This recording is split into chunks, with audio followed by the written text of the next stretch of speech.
Earlier, I spoke with Stephen Olorunsusi, Director, My Paddy Pharmacy, on the domestic production of vaccines. And I began by asking him if Nigeria currently has the capacity to meet the requirement needed for vaccine manufacturing. Both from the research angle to the development and the testing of the vaccine. So it's progression. So they have to have enough laboratory facility for the research, the development, and the testing. And also the manufacturing facility, the environment, the clear room. So it has to be so thorough, so clean. So for vaccine, because it has to be as pure as possible. It has to be as clean as possible. So it's not just a regular production. Yeah, it is a form of special production, quality control and assurance. So these are the required facilities that are necessary to have. So on the second one, does Nigeria have what it takes? As it stands, I would say no. But can we get there? Yes. So generally, I believe that as a country, we always get what we want if we want to. So as it stands, no. But based on what the president has said, if they want to, we can make plan for this. Really, we can be intentional about getting these facilities well equipped, having a laboratory facilities that can do the research and the development of these vaccines, and having a manufacturing facility that is well equipped, thoroughly equipped, that can do these things. Yeah.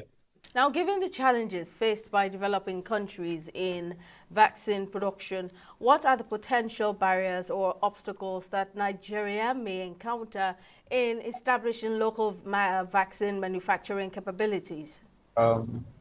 Okay, so like I started from the other side when we were asking for the technology and the facility required. So the number one thing is infrastructure. Yeah, so as a country, we are poor in that end.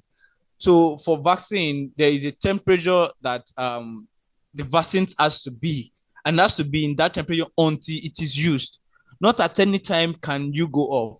I mean, and for as a country, we are lacking in that regard. So, for a while now, the light has been terrible around my area, and I believe it's so for most Nigerians. So we cannot at this stage decide to go into vaccine.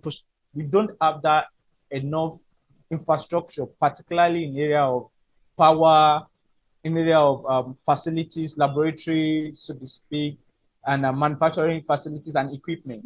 So I think infrastructure is a big one, number one big one, particularly light, because we can't talk of production of vaccines without talking about power.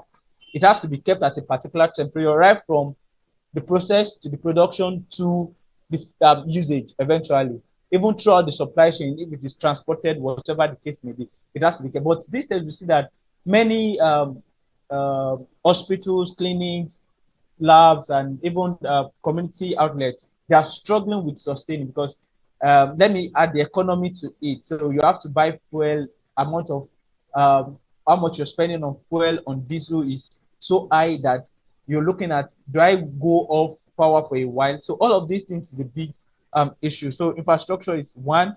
Then technical expertise. An average Nigerian, particularly the medical personnel, wants to leave the country. Let me tell you the fact.